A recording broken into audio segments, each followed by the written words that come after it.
त्या दिव्याचे काय गुण आहेत? त्या दिव्याचे गुण आहेत अनेक मध्ये असताना आपण अंधारामध्ये असतो, दुःखी असतो, कष्टी असतो, कितीतरी आपल्यावर दुःख असतात, आपण अंधारामध्ये असतो, पोटावरी देव पूजले पण आपल्याला समाधानी मिळाली नाही, पण एका भगवंताच्या चरणी गेलो आम्ही सुखी समाधानी झालो. तर आपण मार्गामध्ये आलो, सुखी समाधानी झालो. सुखी समाधानी झाल्यानंतर म्हणजे असं नाही की 4 तत्व 3 शब्द 5 नियमाचे पालन केलं तेव्हाच आपण सुखी समाधानी झालो.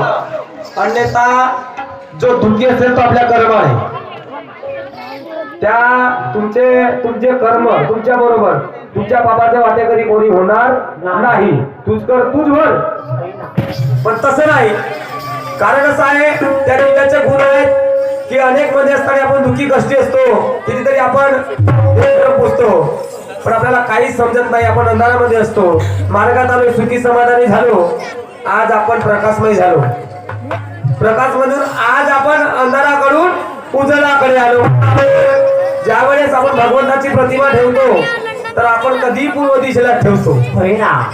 हवन कार्य करण्याच्या वेळेस पूर्व दिशेलाच आपण प्रतिमा ठेवतो. असं त्या दिव्याचे गुण आहेत. अंधारामधून आपण प्रकाशामध्ये आलो की आता सेवक कसा असायला पाहिजे? ज्याप्रमाणे चिखलामध्ये कमळ राहते त्याप्रमाणे टवटवीत दिसायला पाहिजे. आता सेवक राहिला नाही याचं कारण आहे काय? अहो नमस्कार घ्या ना ओळख द्या ना, अहो नमस्कार घ्या ना ओळख द्या ना, त्या मानव धर्माची रे बाबा.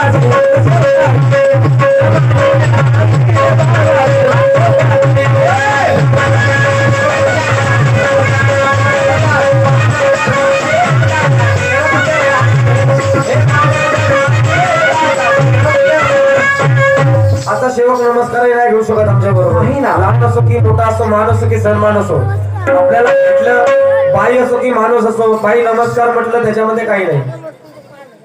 मी मगाच सांगितलं वासने तुझ्या भोवती जन्म घालावे आम्ही. आमची माई बहीण आपल्याला ओळखू येत नाही, आता आमची शेवकीन आम्हाला ओळखू येत नाही. याचं कारण असं आहे, आता सांगितलं ना की वासने तुझ्या भोवती जन्म घालावे आम्ही, पण तसं नाही आहे. वासना रूपी गाईला बांधून ठेवलं बाबा जुंदेजीने संसार करून परमार्थ साधला. तसं आपल्याला का तसं नाही आहे. आज आपली माई बहीण आपल्याला ओळखू येत नाही. आवडी 108 म्हणण्याची जपून मार